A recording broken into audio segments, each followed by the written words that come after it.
Hello, it's Wednesday at Celt Day. Very welcome to this week's Celt preview, joined by Thomas Lyons, senior reporter at the Celt, and Damien Donohoe, our football expert. So, in this week's paper, expert, I like that. I like that. In this week's paper, it's crammed, full of great stuff.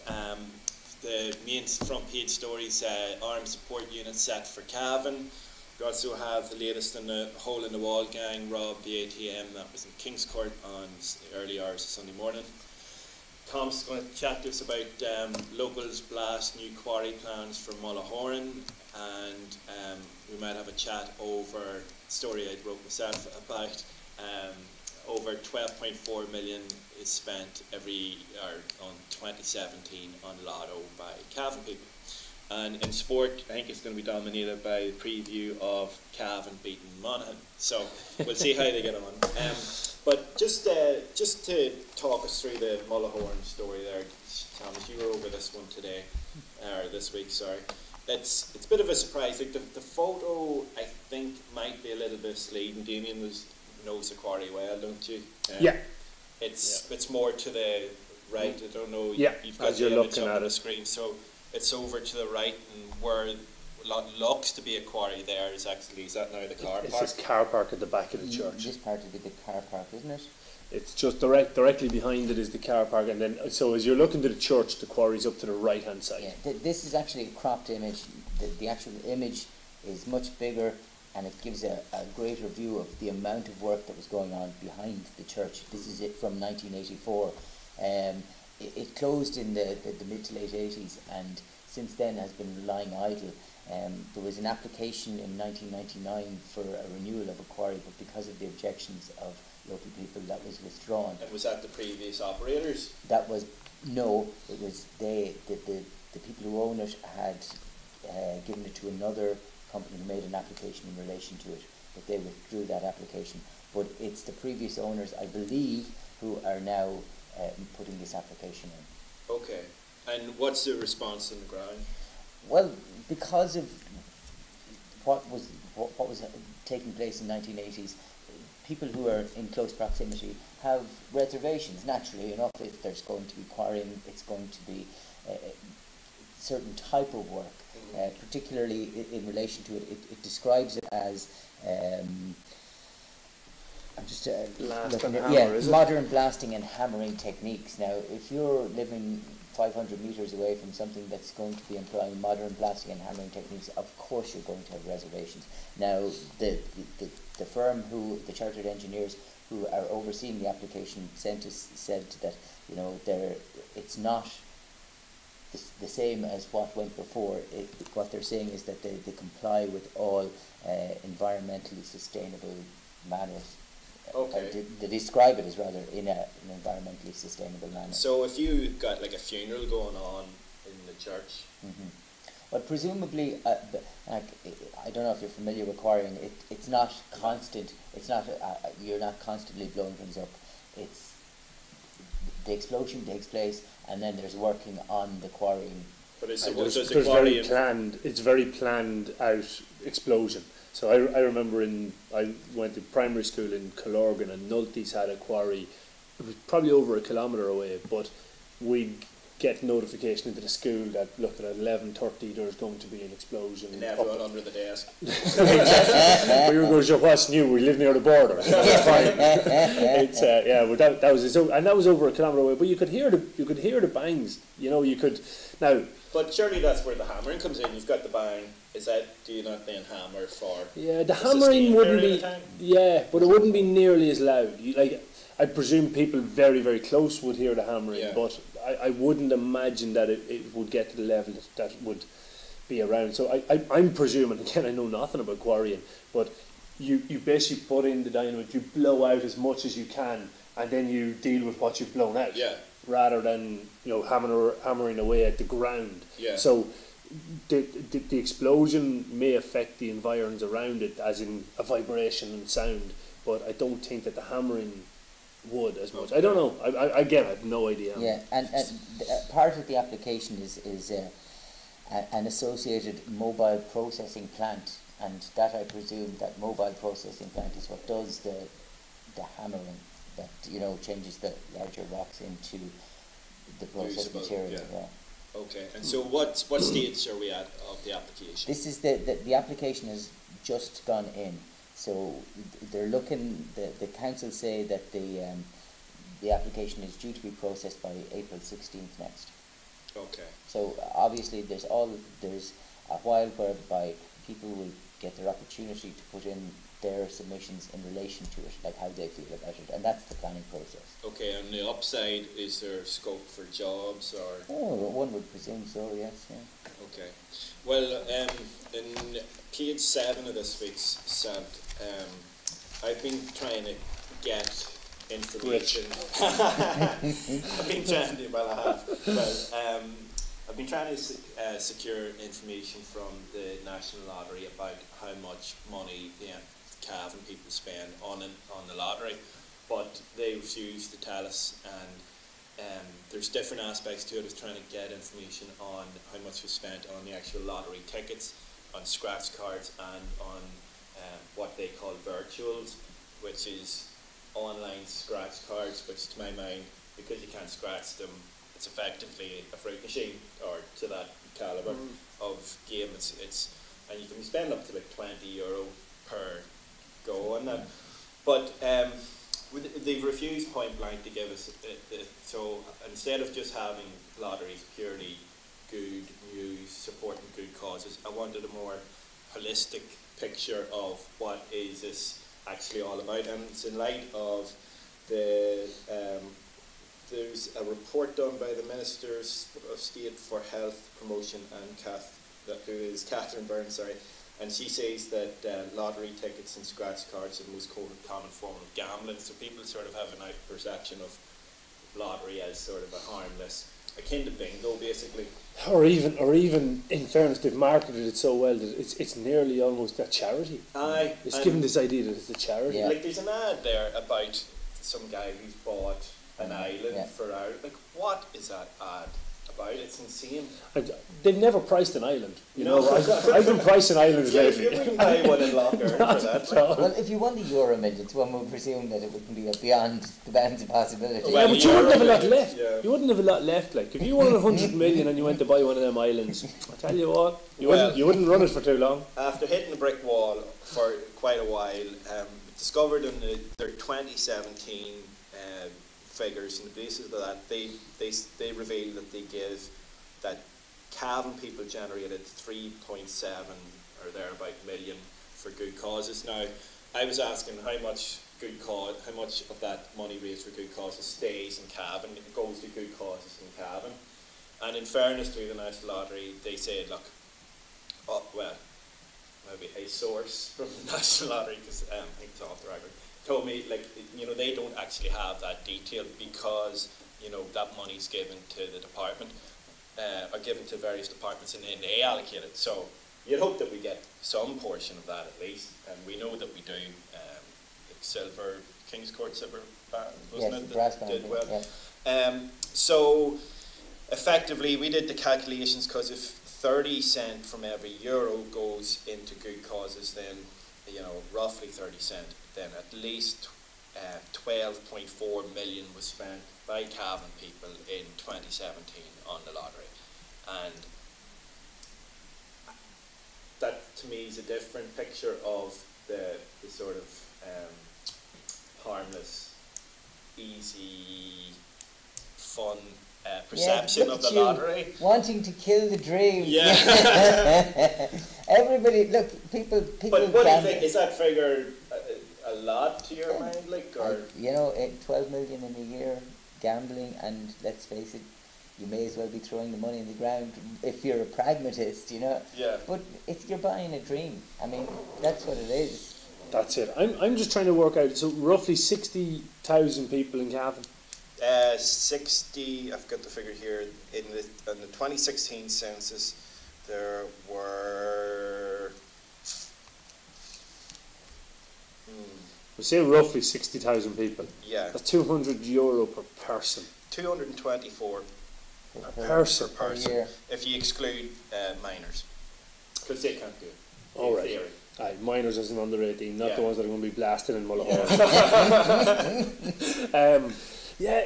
When you look at it, is 200 a lot of money to many people? Probably not. You know, per year. Per year. And for that €200, as you say, like, I can agree with your point, but why I do the Lotto is to have the dream, for those moments that the Lotto has been won. Was it me? How am I going to spend it? Where's that island? So I enjoy that. I think that's worth £200 a year. But the problem is that it's not £200 a year because my point. That was exactly my point going to be. I know I spend more than £200 a year on Lotto. And you have people, curmudgeons like me, who don't spend a penny on the Lotto. Yeah, and give Cavan people a bad name. Yeah. It's like that's it. Like I was saying to you off before we come on air that at one point I was spending the guts of €30 a week on Lotto. But it was like is that a compulsion? Well, if it was simply that I thought, that I enjoyed doing it. I enjoyed those moments. I had that one time when the Lotto was won in the shop that I bought my Lotto ticket at the time that I bought my Lotto ticket over in Coothill when it was in Bannon's, and I was like, I was 100% sure I won it because it was a 2-line quick pick with the plus. Bought at 5:30 on a Friday in Bannon's, and I was in the shop and I bought my Lotto ticket. So I literally and how many times did you check your ticket just to make sure? Well, this is back when you couldn't go online and check. You had to go to the shop. But literally, I was driving into Coothill, having the money spent. Literally, where am I going tomorrow? Looking up private jets on my phone, but obviously didn't win it in the end. But it was. And I enjoyed it. You can lock this. But I enjoyed that, and that literally for me was enough to say, right, okay, I that's worth whatever I spend a week, which wouldn't be near £30 anymore. But on Lotto, the other side of it being, I agree with your point, the way it's packaged up. Yeah, well, what I was telling Damian off air is on Saturday we watched the big movie in RTE with my kid, and he's 2, and I presume lots of families do this, and it's a cartoon generally, and I'd come to about 7:45 or so, the film stops, and then all of a sudden you have the National Lottery, which is effectively an ad for the lottery in the middle of a cartoon aimed at kids. And you wouldn't, and then after the lottery, which is just colourful balls floating about that the kid is sort of mesmerised by, and then after that you go back to the cartoon. But in RT Junior, for instance, wouldn't be allowed to show advertising for anything, definitely let for Paddy alone Power. Gambling. It's unbelievable. And then you go on to the next show, which is, what's that show? Winning Streak. Winning Streak, whereby every transaction in that show is a win. You cannot lose in that show. So it's a positive perspective given to gambling at every turn to a child that's soaking up information constantly. It's just kind of amusing that you're taking this line in Cheltenham week. But at least in Cheltenham you can have a bit of crack out of. Say you were to put a £5 out. Now I don't bet on horses either, but I can imagine the interest would be if you studied the form and got a bit of crack out of 5 minutes going through, well, which horse could win on the basis of the weight, the distance, and the previous record. The colour of if you like the name. Or where the pin landed. Yes. Yeah. So, but I can see your point of view, because they've taken away, it's gambling without any hope of trying, as in all the odds are stacked towards the Lotto. Yeah. At least if you go into a horse race or a football match, you can say, well, their form is this, or the ground suits that, or there are certain kind of ways you can try to level it. There's no leveling it. 2 lines, quick pick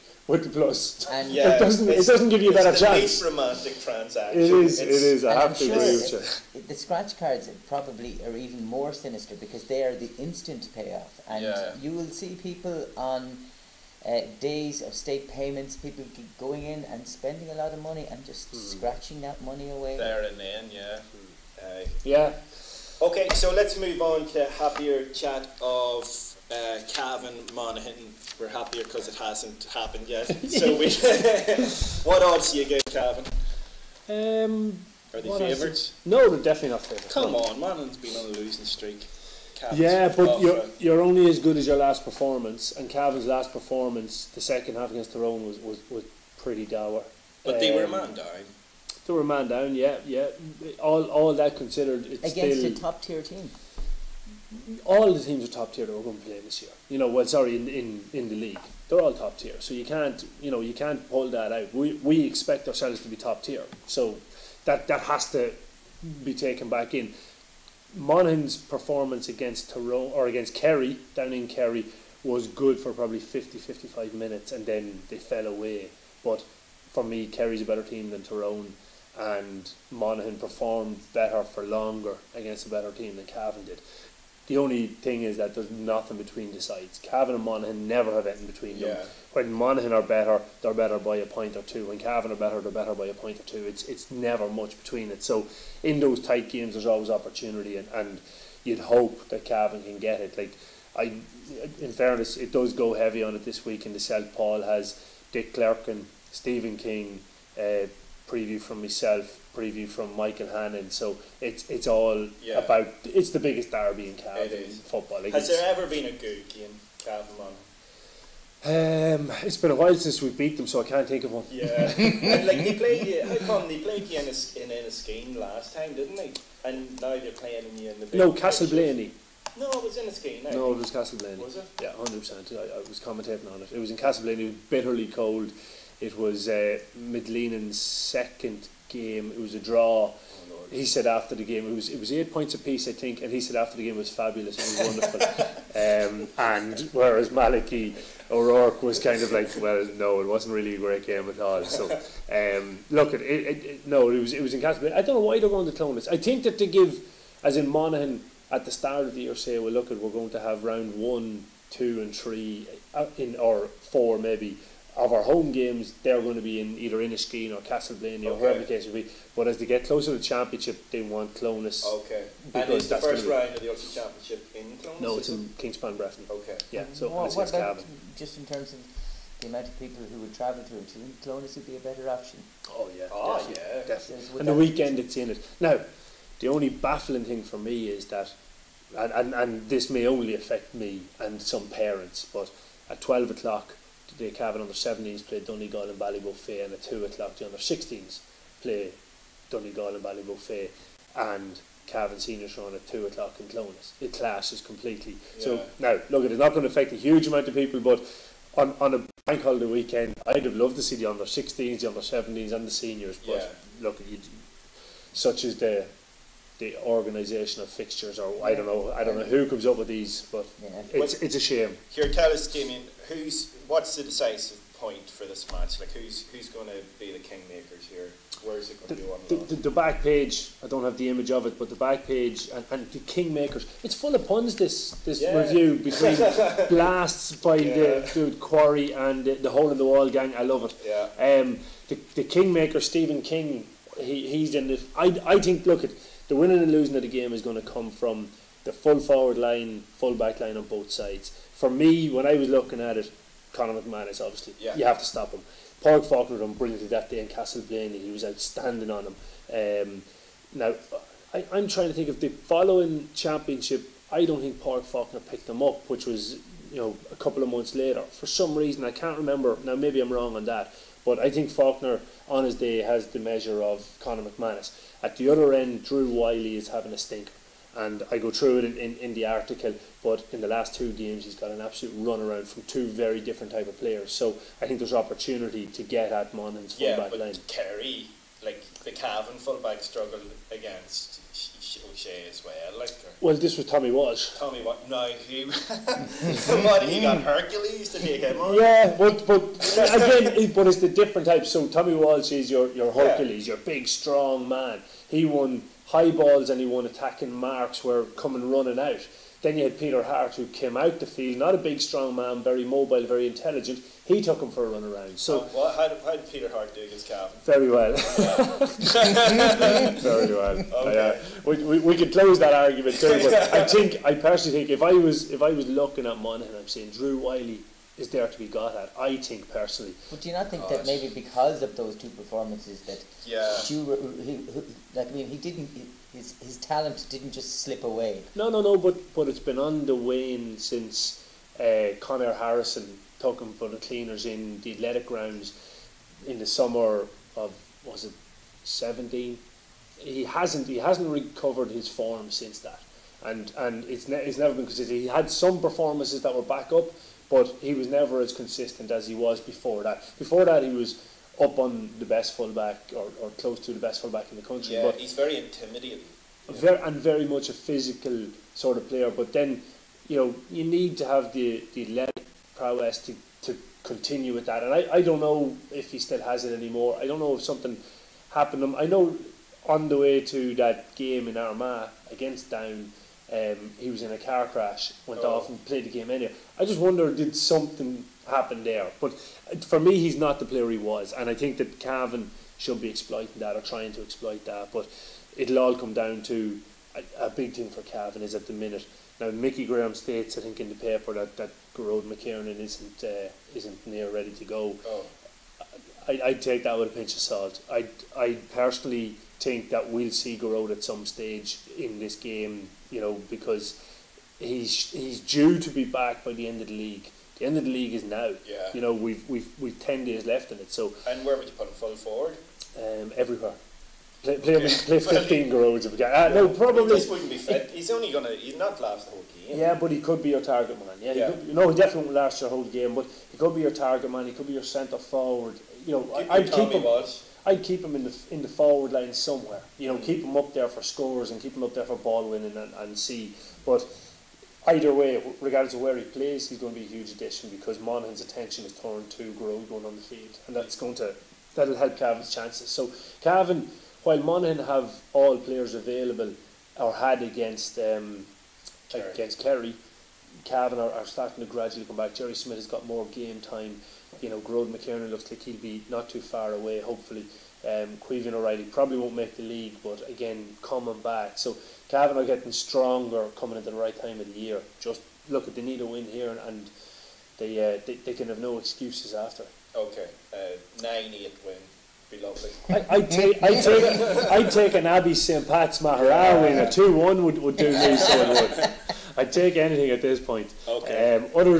Other things in sport, a lot of athletics covered. Paul Sexton from the Anna Lee Athletics Club is on, and then lots from the Shercock Club as well. And we have the under 14 girls, the Cavan girls have started the Ulster campaign and got off to a win again. St Aidan's Camogues picked up the county title to match with their Ulster title. Very so good. Well done to all there. Lots of other sport as well in the sports section. Excellent. Here, that's us for this week. Best luck to St Michael's College in the Quarry Cup, and we'll see you next week. We'll just say a quick hello. Michael Hanley can't win without 15 on the park for the full game. Yeah, very good point. Key is having 15 on the park for the full match, Michael. So thanks for getting involved there. And Sheila Doyle, Kathleen Gumley, and Polo. Where is that gone? Polo Frihill. Don't know how to pronounce that, but hope you're enjoying it anyway, folks. Very good. I don't think you get 15 on the pitch when it's Cavan Monaghan. Anyway, here, good luck. Bye.